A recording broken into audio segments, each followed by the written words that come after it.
Discuss करने जा रहे हैं प्रोडक्ट ऑफ थ्री वेक्टर्स। हमने अपने लास्ट क्लासेस में डिस्कस किया है प्रोडक्ट ऑफ टू वेक्टर हमने डिस्कस किया है, जहाँ पे किन्हीं भी दो वेक्टर का प्रोडक्ट हम स्केलर और वेक्टर को हमने डिस्कस किया है। आज हमारा टॉपिक है कि सपोज दैट हमारे पास थ्री वेक्टर हैं, तो वो थ्री वेक्टर है हमारे पास vector A, vector B and vector C. तो इन थ्री वेक्टर्स में हमारे पास किस टाइप का प्रोडक्ट होगा वो हम यहाँ पे डिस्कस करने वाले हैं। तो वो वेक्टर प्रोडक्ट हम डिस्कस करने से पहले कुछ एग्जाम्पल हमने यहाँ पे कंसिडर किए हैं कि किस टाइप के वेक्टर में किस टाइप के प्रोडक्ट हमारे पास पॉसिबल हैं। वो हम यहाँ पे हमने कुछ पॉसिबल केस लिए हैं। आप यहाँ पे देख सकते हैं कि एक वेक्टर है और इस वेक्टर के साथ यहाँ पे जो मल्टीप्लाई है वो एल्जेब्रिक मल्टीप्लाई है और यहाँ पे जो मल्टीप्लाई है वो डॉट प्रोडक्ट है। तो दो वेक्टर में डॉट प्रोडक्ट पॉसिबल है, तो यहाँ से जो निकल के आएगा वो एज ए स्केलर क्वांटिटी निकल के आएगा और स्केलर को मैं किसी भी वेक्टर से मल्टीप्लाई कर सकता हूँ। तो ये आप देख सकते हैं कि ये मीनिंगफुल है, ये जो केस है आपका ये मीनिंगफुल है, लेकिन ये प्रोडक्ट ऑफ थ्री वेक्टर को अप्लाई नहीं करता। ये केस मीनिंगफुल है लेकिन यहाँ पे किसी भी थ्री वेक्टर्स का प्रोडक्ट पॉसिबल नहीं है। प्रोडक्ट ऑफ जो थ्री वेक्टर है वो यहाँ पे पॉसिबल नहीं है। सेकंड केस देखिए आप, सेकंड केस में अगर अपन देखें तो यहाँ से ये एक वेक्टर है बी और सी में डॉट प्रोडक्ट है। डॉट प्रोडक्ट है मीन्स ये हमें एज ए रिजल्टेंट जो देगा, तो एज ए रिजल्टेंट यहाँ से हमें मिलता है एक स्केलर। एज ए रिजल्टेंट हमें यहाँ से स्केलर मिलता है और किसी भी स्केलर और वेक्टर में डॉट प्रोडक्ट पॉसिबल नहीं है। डॉट प्रोडक्ट टू वेक्टर में पॉसिबल है, इट मीन्स सर ये मीनिंगलेस है, इसका कोई मीनिंग नहीं है मेरे पास। तो अगेन ये भी हमारे पास एक थ्री वेक्टर्स का प्रोडक्ट पॉसिबल नहीं है। सेकंड केस यहाँ से देखते हैं। सेकंड केस में एक वेक्टर है, इसके बीच में एक क्रॉस प्रोडक्ट है, लेकिन यहाँ पे केस देखेंगे तो बी और सी के बीच में डॉट प्रोडक्ट है और dot product as a resultant हमें स्केलर देगा और किसी भी स्केलर और वेक्टर में क्रॉस प्रोडक्ट नहीं होता। तो अगेन ये जो पार्ट है आपका ये भी मीनिंगलेस है। नेक्स्ट पार्ट में अगर हम चलें तो यहाँ पे देखिए ये एक वेक्टर है हमारे पास और बी क्रॉस सी अगेन एक वेक्टर है, लेकिन यहाँ पे आप देखेंगे दोनों केस में जो मल्टीप्लाई आपको दिया गया है वो एक एल्जेब्रिक मल्टीप्लाई है और दो वेक्टर के बीच में एल्जेब्रिक मल्टीप्लाई पॉसिबल नहीं है। दो वेक्टर के बीच में अगर मुझे मल्टीप्लाई करना है तो वो मल्टीप्लाई मेरे पास या तो डॉट होगा या क्रॉस होगा। तो अगेन आप देख सकते हैं कि ये भी आपके पास मीनिंगलेस है। फोर्थ केस आप कंसिडर करते हैं, यहाँ से देखिए फोर्थ केस में आपके पास है कि एक वेक्टर है ए, डॉट प्रोडक्ट है बी क्रॉस सी के साथ। तो बी क्रॉस सी जो है वो हमें एज ए रिजल्टेंट एक वेक्टर देगा और दो वेक्टर के बीच में डॉट प्रोडक्ट पॉसिबल है। तो फर्स्ट ये जो है ये मीनिंगफुल है और किन्हीं भी थ्री वेक्टर्स का जो प्रोडक्ट है, तो प्रोडक्ट ऑफ थ्री वेक्टर यहाँ पे पॉसिबल है। तो यहाँ पे ये जो product of three vector possible है और इसको हम स्केलर ट्रिपल प्रोडक्ट बोलते हैं। तो ये जो है आपका वो है स्केलर ट्रिपल प्रोडक्ट, यानी ये हमारे पास मीनिंगफुल भी है और इसको हम स्केलर ट्रिपल प्रोडक्ट बोलते हैं। स्केलर ट्रिपल प्रोडक्ट यहाँ पे ये इसका कोई नेम नहीं है, ये इसके रिजल्टेंट का नेम है। जैसे आप देख सकते हैं कि product of three vector as a resultant एक स्केलर है। हमें जो एज ए रिजल्टेंट मिलेगा वो हमारे पास स्केलर होगा, दैट्स वाई इसका जो नेम है वो है स्केलर ट्रिपल प्रोडक्ट, ये इसका नेम दिया गया है। तो ये हमारे पास एक पार्ट हो गया। लास्ट केस देखिए, लास्ट केस में भी आप देख सकते हैं कि अगेन हमारे पास एक वेक्टर है बी क्रॉस सी, अगेन एक वेक्टर है और दो वेक्टर के बीच में क्रॉस प्रोडक्ट पॉसिबल होता है।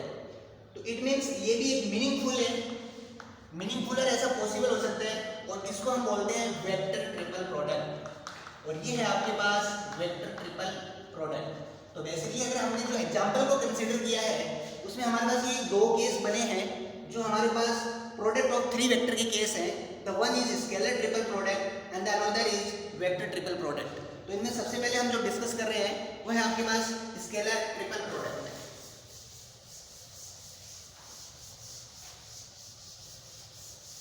तो फर्स्ट हम स्केलर ट्रिपल प्रोडक्ट को डिस्कस करते हैं।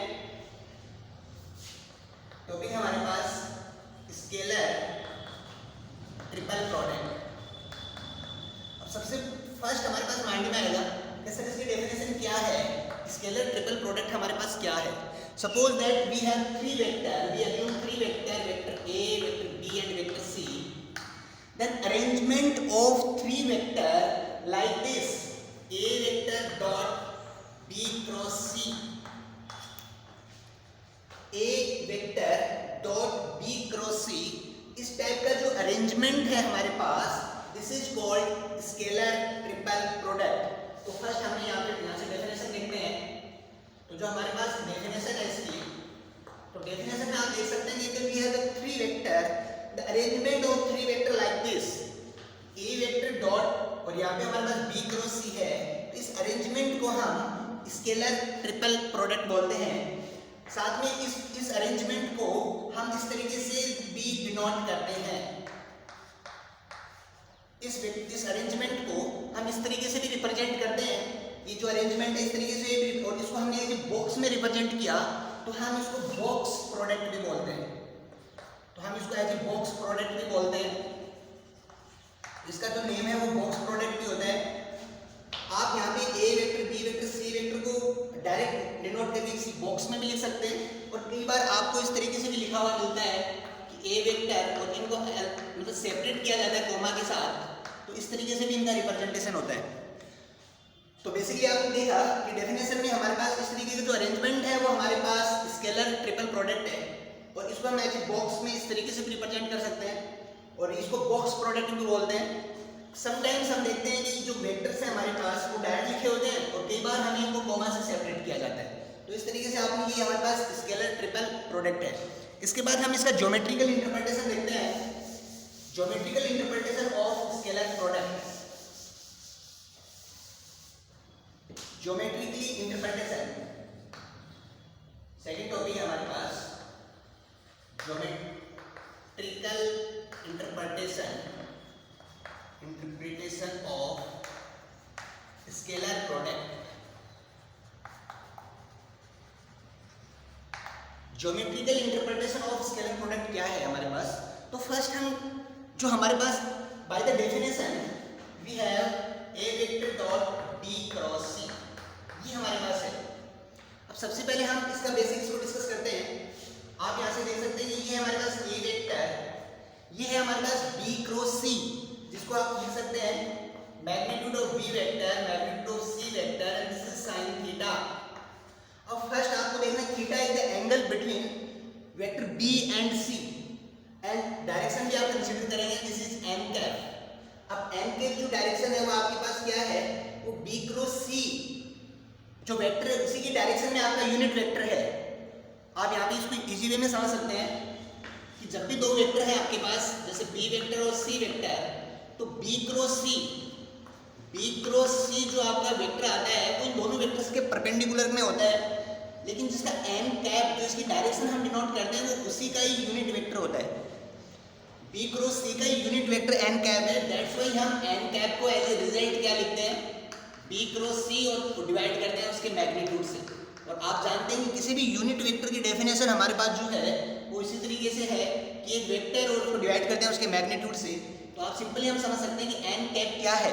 तो n cap is a unit vector perpendicular to B and C, या फिर आप कह सकते हैं n cap is a unit vector in the direction of B cross C. तो सिंपली आपने यहाँ से ये देखा. अब अगेन हम डिस्कस करते हैं कि अगेन एक वेक्टर है मेरे पास, ये भी अगेन एक वेक्टर है, और इन दोनों वेक्टर्स के बीच में अगर डॉट प्रोडक्ट अगर मेरे को कंसीडर करना है तो डॉट प्रोडक्ट आप देख सकते हैं इस केस में. तो डॉट प्रोडक्ट आपके पास क्या होगा, तो इस केस में जो डॉट प्रोडक्ट होगा वो होगा मैग्नीट्यूड ऑफ ए और इस कंप्लीट का मैग्नीट्यूड, तो magnitude of B, magnitude of C, sine theta N cap cos theta. तो यहाँ से आप देख सकते हैं कि हो गया magnitude of A, magnitude of B, magnitude of C, sine theta, magnitude of N cap, this is cos theta. अब एन कैप का जैसे मैग्नीट्यूड लगता है इसकी लाइफ लाइन स्टार्ट हो जाती है. आपको पता है कि इसकी वैल्यू 1, ये भगवान को प्यारा हो जाता है यहाँ पे. तो यहाँ पे आप देख सकते हैं कि जो वैल्यू हमारे पास बनी, this is magnitude of A, magnitude of B, magnitude of C, sine theta, और ये है आपके पास कॉस थीटा. अब इसी चीज को हमें समझना है और हमें इसका geometrical interpretation of scalar product को कंसीडर करना है. तो इसी पार्ट से अगर हम देखें तो आप देख सकते हैं कि ये जो पार्ट है आपके पास वो एक पार्ट है आपके पास, इसको मैं सेपरेट करता हूँ कि magnitude of B, magnitude of C, this is sine theta, और ये जो पार्ट है magnitude of A and cos theta, ये हमारे पास एक अलग पार्ट है। तो यहाँ पे अगर देखें तो ये जो पार्ट है ये पहले से हम जानते हैं इस पार्ट को, और ये पार्ट क्या है इसको भी हम डिस्कस करेंगे। और इन दोनों पार्टों के डिस्कशन के बाद हम ये डिसाइड करेंगे कि हमारे पास स्केलर ट्रिपल प्रोडक्ट का ज्योमेट्रिकली इंटरप्रिटेशन या ज्योमेट्रिकली मीनिंग क्या है।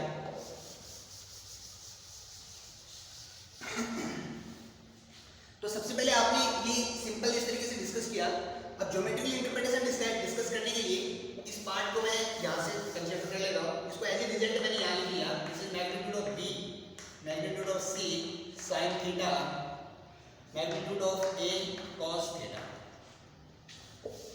अब देखिए हमारे पास ज्योमेट्रिकल इंटरप्रिटेशन में क्या है, we consider a parallelopiped, consider a parallelopiped, consider a parallelopipe, pipe have conterminous edge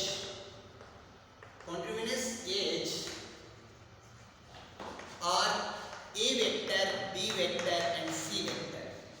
हमने एक पैरेललोपाइप कंसीडर किया। अब पैरेललोपाइप देखिए, सबसे पहले आपके दिमाग में आएगा व्हाट इज द पैरेललोपाइप। तो पैरेललोपाइप आपके पास एक 3D डायग्राम है, एक ऐसा डायग्राम जिसमें जो इसके जो 6 फेस हैं, या एक पैरेललोपाइप जो है उसके जो 6 फेस हैं वो आपके पैरेललोग्राम है। आप देख सकते हैं इसके जो 6 फेस होंगे वो एज ए पैरेललोग्राम है। इस टाइप की जो हमारे पास 3D जो हमारे पास पिक्चर है या 3D जो हमारे पास ज्योमेट्री है उसको हम पैरेललोपाइप कहते हैं। तो पैरेललोपाइप में क्या होता है कि पैरेललोपाइप हमारे पास एक ऐसे ज्योमेट्रिकल फिगर है जिसके 6 फेस एज ए पैरेललोग्राम है। आप जानते हैं कि क्यूबॉइड जो होता है उसमें हमारे पास जो 6 फेस होते हैं वो एज ए रेक्टेंगल होते हैं, और हमारे पास अगर क्यूब है जिसमें 6 फेस हमारे पास स्क्वायर होते हैं। तो पैरेललोपाइड हमारे पास वो एक ज्योमेट्रिकल फिगर है जिसके 6 फेस हमारे पास पैरेललोग्राम है। पैरेललोग्राम हम उसको एज ए पैरेललोग्राम कंसीडर करते हैं। आप देख सकते हैं कि ये हमने एक पैरेललोग्राम कंसीडर किया यहाँ से।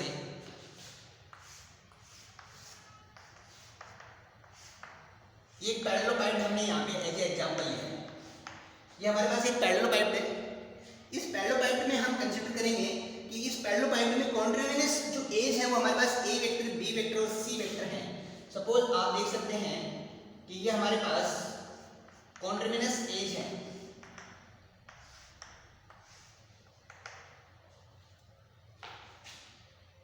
हाँ, तो सबसे पहले अगर हम यहाँ से देखते हैं कि बी और सी के बीच में जो एंगल है वो थीटा है मेरे पास। तो सपोज ये हमारे पास आपके पास बी वेक्टर है, ये सी वेक्टर है BC, और ये आपके पास ए वेक्टर है, ये आपके पास ए वेक्टर है। तो कॉन्ट्रोवेनियस एज वो होती हैं जो ए की वर्टेक्स से 3 वेज स्टार्ट होती हैं, वो हम कॉन्ट्रोवेनियस एजेस बोलते हैं, और वो हमारे पास इस तरीके से हैं। तो सबसे पहले अगर आप देखते हैं कि इस पार्ट को हम कंसीडर करेंगे तो ये पार्ट क्या है आपके पास, अगर हम 3D में देखें तो ये हमारे पास ये जिसका जो बेस है। अच्छा, किसी भी ज्योमेट्रिकल पार्ट का वॉल्यूम हम किस तरीके से फाइंड करते हैं, हमने डिस्कस किया है कि ये हमारे पास सिलेंडर है। इस सिलेंडर का अगर मुझे वॉल्यूम फाइंड करना है तो सबसे पहले मैं इसका बेस का एक एरिया कंसीडर करूंगा। तो जो मेरे पास इसका वॉल्यूम होगा वो होगा area of base into height. इसका एरिया ऑफ बेस जो है पाई आर स्क्वायर इनटू एच, वो बन जाएगा आपके पास पाई आर स्क्वायर एच। तो फर्स्ट इसी पार्ट का इसी फॉर्मूले को यूज करते हुए सबसे पहले हम यहाँ पे देखते हैं कि ये हमारे पास ये पैरेललोपाइड है जिसका बेस हमारे पास पैरेललोग्राम है, जिसका बेस हमारे पास क्या है, पैरेललोग्राम है। और उस केस में यहाँ से अगर देखें तो बी क्रॉस सी क्या है मेरे पास, तो बी क्रॉस सी मेरा एरिया ऑफ बेस है या एरिया ऑफ पैरेललोग्राम है। तो इस केस में अगर देखें तो ये हमारे पास इस तरीके से है। तो हमारे पास बी क्रॉस सी क्या होगा, तो बी क्रॉस सी हमारे पास इस तरीके से होगा जो इसके परपेंडिकुलर होगा। इस तरीके से हम कंसीडर कर सकते हैं। तो ये आपके पास एज ए बी क्रॉस सी होगा। क्लियर है? तो ये हमारे पास ये प्लेन है बी एंड ये वेक्टर बी है, ये सी है। तो बी क्रॉस सी इस प्लेन के परपेंडिकुलर होगा। तो आप देख सकते हैं कि ये बी क्रॉस सी है। अब हमें इस केस में क्या फाइंड करना है, मुझे इसका बी क्रॉस सी फाइंड किया। अब आप देख सकते हैं कि इस पार्ट में अगर हम कंसीडर करें तो आप इसको इस तरीके से भी ले सकते हैं कि ये इसमें परपेंडिकुलर है, यानी ये इस तरीके से इसकी परपेंडिकुलर है बी क्रॉस सी। अब ये ए वेक्टर है, तो ए वेक्टर से मैं इस पे ये मैंने यहाँ पे ड्रॉ किया कि परपेंडिकुलर। तो आप देख सकते हैं कि ये पार्ट बन गया, वो बन गया आपका a cos थीटा। और इस a वेक्टर से यहाँ से देखिए ये इसका प्रोजेक्शन है, ये प्रोजेक्शन है, या फिर कह सकते हैं ये इसकी परपेंडिकुलर हाइट है।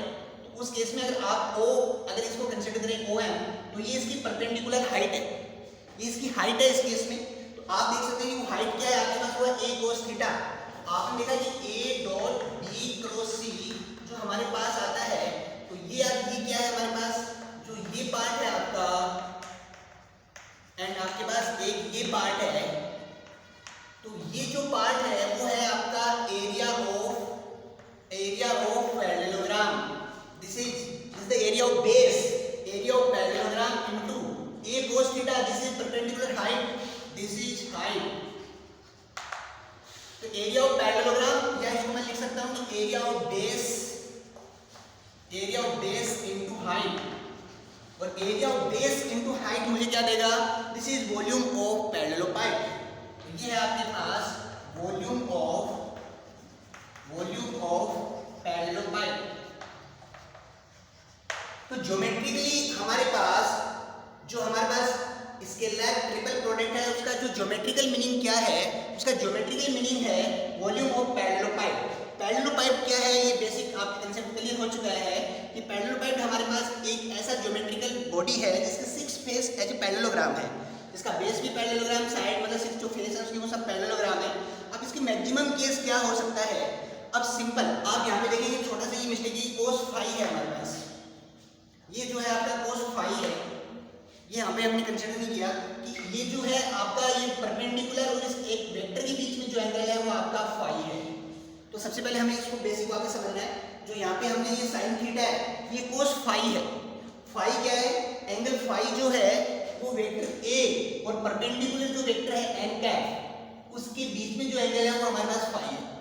थीटा क्या है, theta is the angle between the B and C, theta is the angle between B and C। तो यहाँ पे सबसे पहले आपको ये समझना है कि जो थीटा है वो B और C के बीच का एंगल है, यानी ये जो एंगल है वो आपका थीटा है। लेकिन फाई क्या है, फाई हमारा ये वेक्टर A और यूनिट वेक्टर n कैप जो है ये B क्रॉस C का जो वेक्टर है उनके बीच का जो एंगल है वो आपके पास एज एंगल फाई है। तो यहाँ से हमने इसको डिस्कस कर लिया कि हमारे पास स्केलर ट्रिपल प्रोडक्ट जो है वो एज ए रिजल्टेंट हमारे पास उसका ज्योमेट्रिकल मीनिंग क्या है, वो हमारे पास वॉल्यूम ऑफ पैरेललोपाइड है। तो वो हमारे पास वॉल्यूम ऑफ पैरेललोपाइड है। इसके बाद हम नेक्स्ट आगे का टॉपिक डिस्कस करते हैं, दिस इज वॉल्यूम ऑफ पैरेललोपाइड। अब वॉल्यूम ऑफ पैरेललोपाइड के बाद हम देखते हैं कि इनका मल्टीप्लाई हम सिंपली कैसे करेंगे। इसका मल्टीप्लिकेशन जो होगा वो हम किस तरीके से लेने वाले हैं, तो सबसे पहले वो हम यहाँ पे डिस्कस करेंगे कि how to multiply the scalar triple product, how to multiply of scalar triple product. तो सिंपल अगर हम बेसिक एग्जाम्पल कंसीडर करें वो आपके पास इस तरीके से है, ये है हमारे पास। अब इसको हम कंपोनेंट फॉर्म में कंसीडर करते हैं, तो हमारे पास जो वेक्टर है, वेक्टर A जो है वो A1 i cap, A2 j cap and A3 k cap है। वेक्टर B जो है आपके पास वो B1 i cap, B2 j cap and B3 k cap है। वेक्टर C जो है C1 i cap, C2 j cap and this is C3 k cap है। तो फर्स्ट अगर हम फाइंड करते हैं B क्रॉस C, तो B क्रॉस C आप फाइंड करेंगे वो बन जाएगा हमारे पास i cap, j cap and k cap. ये बनेगा B1 B2 B3 C1 C2 and C3। Multiply करते हैं i कैप जो है हमारे पास वो है आपका B2 C3 minus B3 C2 minus j cap जो है वो है B1 C3 minus B3 C1 plus k cap जो है आपके पास वो है B1 C2 minus B2 C1। ये हमारे पास B क्रॉस C है आपके पास। तो B क्रॉस C को हम इस तरीके से ओपन कर सकते हैं। B क्रॉस C के बाद जो मुझे फाइंड करना है वो फाइंड करना है A dot B cross C। और आपको पता है कि दो वेक्टर के बीच में, दो वेक्टर में जब हम स्केलर प्रोडक्ट करते हैं तो हम उसके जो i cap, j cap, k cap की जो कोफिशिएंट है उनको हम डायरेक्ट मल्टीप्लाई करते हैं। तो B क्रॉस C हमारे पास ये है और A वेक्टर हमारे पास ये है। तो i cap, j cap, k cap की जो कोफिशिएंट है, a1 को हम इससे मल्टीप्लाई करेंगे तो ये बन जाएगा a1 b2c3 माइनस b3c2, हमें उसको मल्टीप्लाई करना है तो ये बन जाएगा माइनस a2, ये बन जाएगा b1c3 माइनस b3c1, और ये है हमारे पास a3, और ये बन जाएगा b1c2 माइनस b2c1। तो हमने देखा कि जो प्रोडक्ट हमारे पास एज ए रिजल्टेंट निकल के आता है वो इस तरीके से आता है।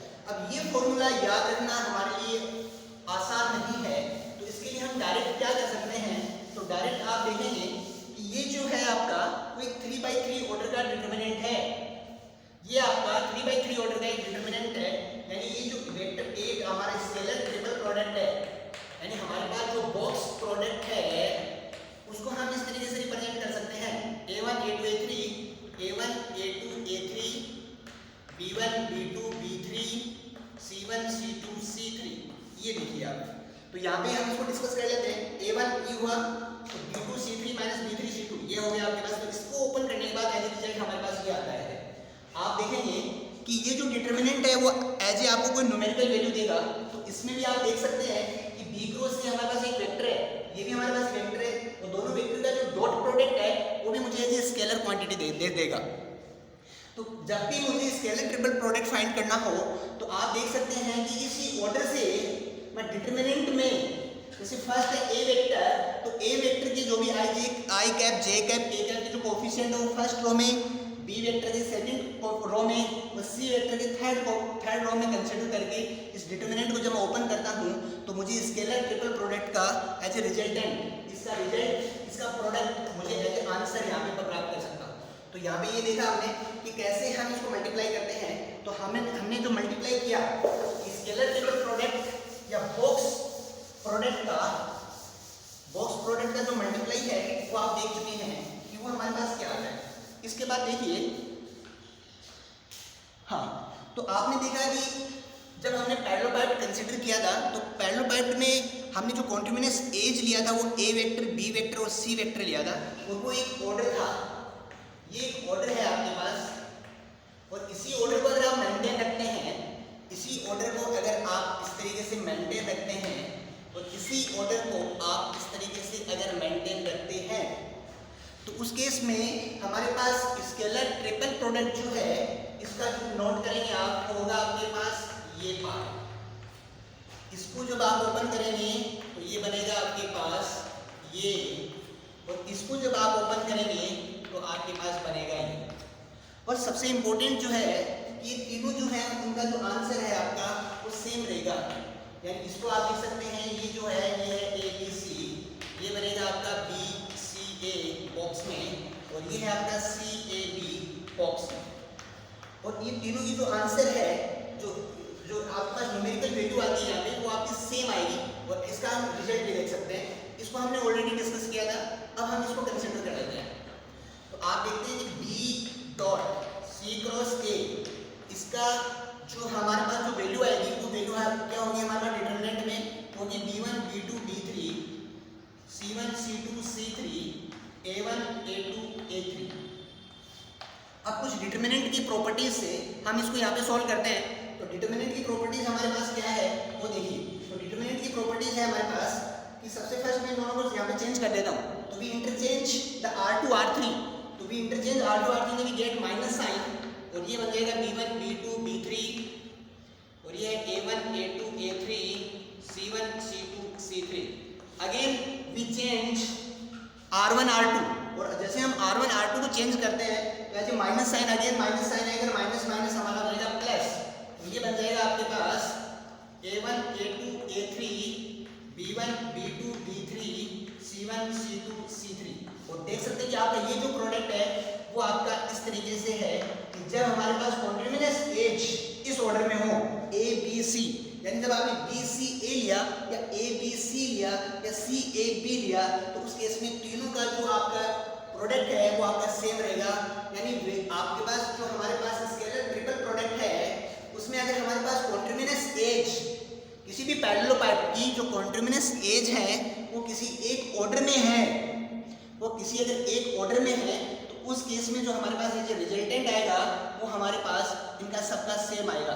तो यहाँ से हमने ये देख लिया है कि कैसे हम स्केलर ट्रिपल प्रोडक्ट को क्वेश्चन को हमने यहाँ पे स्केलर ट्रिपल प्रोडक्ट को किस तरीके से मल्टीप्लाई करते हैं, कैसे उनके बीच में जो रिलेशंस होते हैं उनको हमने यहाँ पे डिस्कस किया है।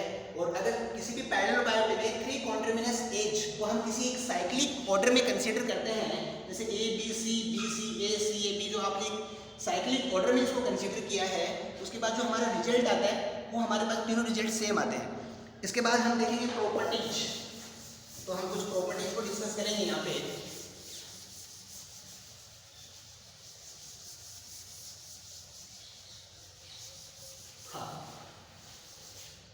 तो फर्स्ट है कुछ properties of scalar triple product.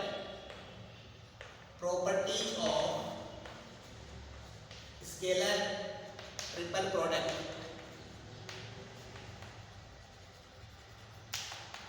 Properties of scalar triple product, तो फर्स्ट क्या है, फर्स्ट है कि जो हमारे पास इस तरीके से हमारा जो अरेंजमेंट है, इस अरेंजमेंट में डॉट और क्रॉस को अगर मैं इंटरचेंज कर देता हूँ तो हमारे जो स्केलर ट्रिपल प्रोडक्ट का जो रिजल्टेंट है उसमें कोई भी चेंज नहीं आएगा।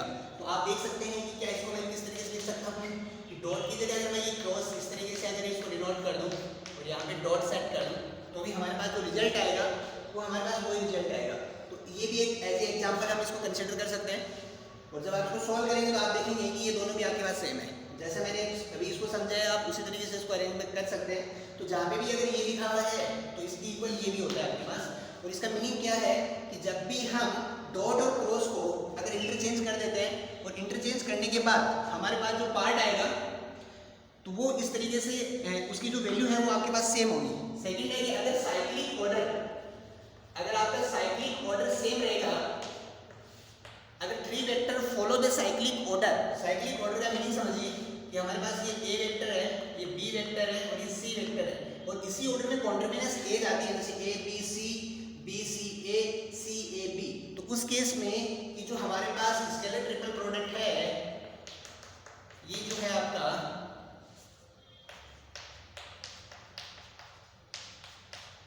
ये जो है आपके पास वो तीनों की वैल्यू आपकी सेम होगी। उस केस में तीनों जो है वो आपके पास सेम होगी।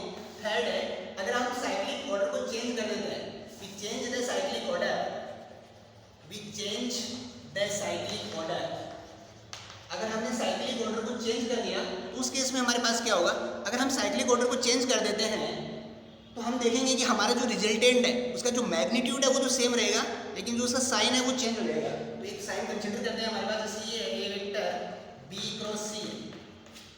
अब मुझे इसका साइन चेंज, इसका मुझे क्या करना है, चेंज करना है, साइक्लिक ऑर्डर चेंज करना है। तो आपने लिखा कि इसको हमने क्या लिखा, इसको आपने लिखा ए वेक्टर डॉट बी क्रॉस सी को लिखा तो आपने माइनस बाहर लिखेंगे और इसको किया आपने सी क्रॉस बी। अब आप देख सकते हैं कि इसको ऐसे ही मैं बॉक्स प्रोडक्ट में लिखूंगा तो माइनस मेरे पास बाहर आएगा, ये बन जाएगा A vector C vector B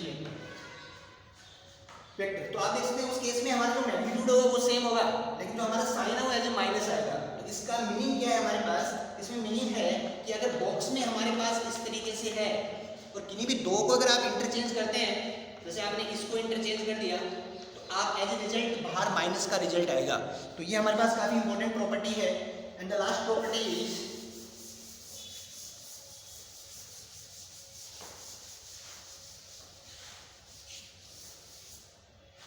in scalar triple product if the two vector are equal, अगर टू वेक्टर जो है इक्वल है या मैं कह सकता हूं कि पैरेलल है, अगर दो वेक्टर मेरे पास इक्वल है या पैरेलल है तो उस केस में आप देखेंगे कि जो स्केलर ट्रिपल प्रोडक्ट होगा हमारे पास वो 0 होगा। यानी ये हमारे पास है, इसमें हमने कंसीडर किया कि हमारे पास कोई दो वेक्टर सेम है। आप देख सकते हैं कि मैंने कोई कंसीडर किया दो वेक्टर सेम, यानी ए वेक्टर और सी वेक्टर। अगर ये सेम है तो आप इसको ज़्यादा ओपन में नहीं करना है, आप डायरेक्ट इसकी वैल्यू को कंसीडर कर सकते हैं कि अगर इसको मैं इसका मल्टीप्लाई करता हूँ तो मैं इसको डिटरमिनेंट फॉर्म में लूँगा a1 a2 a3 a1 a2 a3 और c1 c2 c3। और ये मेरे पास प्रॉपर्टी ऑफ डिटरमिनेंट है, if the two row are identical then the value of determinant is 0। तो उस केस में इसकी जो वैल्यू होगी आपके पास वो 0 होगी। तो यहाँ पे आप देख सकते हैं कि जब भी हमारे पास कोई दो वेक्टर इक्वल है तो उस केस में जो आपका स्केलर ट्रिपल प्रोडक्ट है या जो बॉक्स प्रोडक्ट है वो आपका 0 होगा। या इसके साथ आप देख सकते हैं कि अगर ये दोनों वेक्टर पैरेलल है कोई दो वेक्टर पैरेलल है, पैरेलल है, suppose that B parallels B and C are parallel, ये इसका लैम्डा टाइप होगा। तो उस केस में अगर हम देखें तो ए वेक्टर बी वेक्टर ये होगा हमारे पास lambda C vector, this is C vector. इसको अगर हम ओपन करते हैं तो ये बन जाएगा A vector dot lambda C vector cross C vector. और आपको पता है कि जो हमारे पास वेक्टर प्रोडक्ट है, तो वेक्टर प्रोडक्ट हमारा एसोसिएटिव प्रॉपर्टी को फुलफिल करता है जब टू वेक्टर्स और एक हमारे पास स्केलर हो। तो उस केस में आप देखेंगे ए वेक्टर लैम्डा के बाहर होगा ये होगा सी क्रॉस सी, और टू इक्वल वेक्टर का जो क्रॉस प्रोडक्ट है वो एज ए रिजल्टेंट हमारे पास जीरो होगा। तो ये पूरा पार्ट आपके पास जीरो हो सकता है। तो टू वेक्टर आर इक्वल या पैरेलल हो, उस केस में आप देखेंगे कि स्केलर ट्रिपल प्रोडक्ट जो होगा आपका वो एज ए रिजल्टेंट आपके पास जीरो होगा। इसके बाद नेक्स्ट पार्ट हम देखते हैं, हम scalar triple product of unit vector. तो भी हमारे पास scalar triple product of unit vector is always one, वो हमेशा हमारे पास वन होगा। तो ये भी काफी इंपॉर्टेंट प्रॉपर्टी है। आप देख सकते हैं कि हमारे पास 3 i cap j cap k cap, लेकिन सबसे important 3 unit vector are in cyclic manner में होना जरूरी है। तो साइक्लिक क्या होगा, j के बाद क्या होगा आएगा मेरे पास, j के बाद k cap and this is i cap, ये ऑर्डर क्या होगा k cap i cap and j cap. इसकी जो वैल्यू होगी ऑलवेज वन। आप इसको प्रूव कर सकते हैं कि i cap j cap k cap, इसको ओपन करेंगे आप क्या बन जाएगा i cap dot j cross k cap, और j और k में क्रॉस जो मल्टीप्लाई होगा वो एज ए रिजल्टेंट आपको i कैप देगा, और i कैप आपका वन होगा। तो जब भी आप देख सकते हैं कि scalar triple product of unit vector is always one, तो काफी इंपॉर्टेंट प्रॉपर्टी है आपकी ये भी। इसके बाद जो नेक्स्ट प्रॉपर्टी है आपके पास, this is volume of tetrahedron. Volume of tetrahedron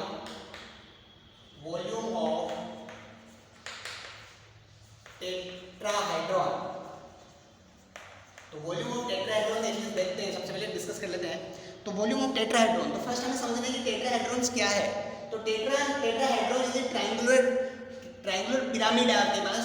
tetrahedron is triangular pyramid है आपके पास।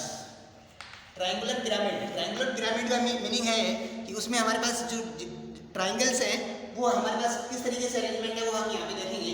तो आप देखेंगे कि ये हमारे पास सपोज दैट ये है आपके पास ए पॉइंट बी है, ये सी है आपके पास। तो ये जो अरेंजमेंट है आपका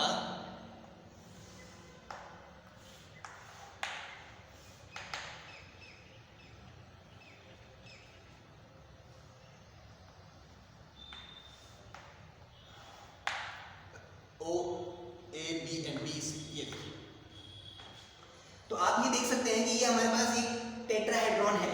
टेट्राहेड्रॉन को बेसिक आपको समझना है कि टेट्राहेड्रॉन इस तरीके से कि एक प्लेन में हमारे पास एक ट्रायंगल है और एक पॉइंट हमने यहाँ पे कंसीडर किया, जिसको हमने जब यहाँ पे ज्वाइन किया उसके वर्टेक्स को, तो वर्टेक्स को ज्वाइन करने के बाद जो हमारे पास ये जो पिक्चर बनी है दिस इज कॉल्ड टेट्राहेड्रॉन, जिसे ट्रायंगुलर पिरामिड भी हम बोलते हैं। इसमें आप देखेंगे कि 1 2 3 और 4, तो 4 ट्रायंगल फेस है आपके पास, 4 ट्रायंगल फेस है। आप सबसे पहले समझेंगे कि टेट्राहेड्रॉन क्या है। तो टेट्राहेड्रॉन में देखेंगे आप बेसिक थोड़ा सा इसको पिक्चराइज करने की कोशिश करना। आपने देखो इसमें मैंने ऐसे उठा दिया है, इस तरीके से है, फिर मैंने इसको यहाँ पे इस तरीके से ज्वाइन किया। तो आप देखेंगे 1 2 3 एंड 4, तो 4 मेरे पास ट्रायंगल फेस है। इसके बाद देखिए 1 2 3 4 मेरे पास वर्टेक्स है, 4 वर्टेक्स है एंड 1 2 3 4 5 6, तो 6 एज है। तो आप देख सकते हैं कि टेट्राहेड्रॉन क्या है मेरे पास। तो टेट्राहेड्रॉन आप देख सकते हैं कि उसमें 4 ट्रायंगुलर फेस होंगे आपके पास, 4 वर्टेक्स होंगे एंड 6 एजेस होंगे। तो इस टाइप की जो ज्योमेट्री है उसको आप टेट्राहेड्रॉन कहेंगे। तो टेट्राहेड्रॉन का एरिया फाइंड करने के लिए हमने क्या किया, वॉल्यूम फाइंड करना है हमें। तो टेट्राहेड्रॉन की वॉल्यूम फाइंड करने के लिए हमने कंसीडर किया है कि इसके अंदर हमारे पास जो आपकी एज है ये ए वेक्टर है, ये बी वेक्टर है, ये आपके पास सी वेक्टर है। अब आप सिंपली अगर समझते हैं तो थोड़ा सा आप समझने की कोशिश करेंगे कि ये बेस जो है इसका वॉल्यूम मुझे फाइंड करना है। तो सिंपली आपको समझ में आ गया sir, area of base into height. तो area of base into height जो होगा वो हमारे पास इसका फॉर्मूला होगा। तो सबसे पहले देखिए volume of tetrahedron. Volume of tetrahedron जो है वो है आपके पास 1/3 area of base into height. ये हमारे पास फॉर्मूला है। अब एरिया ऑफ बेस क्या है? 1/3 एरिया ऑफ बेस में आप देख सकते हैं कि एक ट्राइंगल है जिसकी 2 साइड्स हमें वेक्टर फॉर्म में गिवन हो, तो इनको हम क्रॉस में ले सकते हैं। तो ये बन जाएगा A क्रॉस B।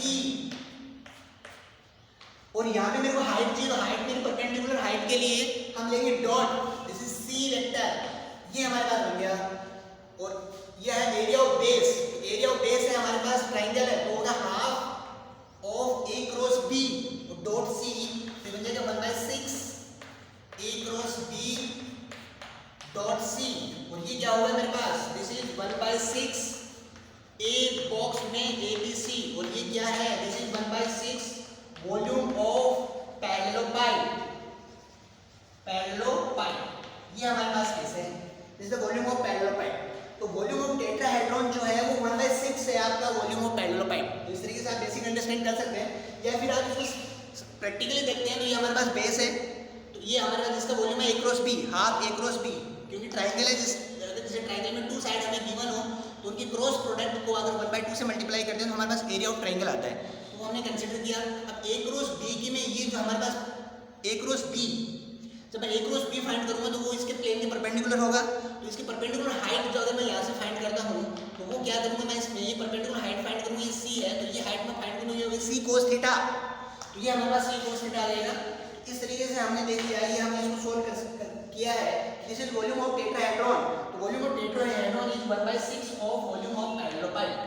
ये काफी इंपॉर्टेंट टॉपिक है हमारे पास। नेक्स्ट है आपके पास वॉल्यूम ऑफ टेट्राहेड्रॉन। लेकिन केस क्या है? If 4 vertices of tetrahedron are given, suppose that 4 vertices, A है हमारे पास, ये B है, ये है आपके पास, और ये C है। ये B, C और D अगर इस केस में हमें इस तरीके से गिवन हो, तो इस तरीके से अगर A वेक्टर गिवन हो, B vector, C vector and D vector हमें गिवन हो, तो if 4 vertices of a tetrahedron are, हमें position vector of vertex of tetrahedron given हो, तो उस केस में हमारे पास वॉल्यूम ऑफ टेट्राहेड्रॉन जो है वो होगा आपके पास 1/6 A vector B vector A minus C और A माइनस D। तो इस तरीके से हमारे पास ये बन जाएगा।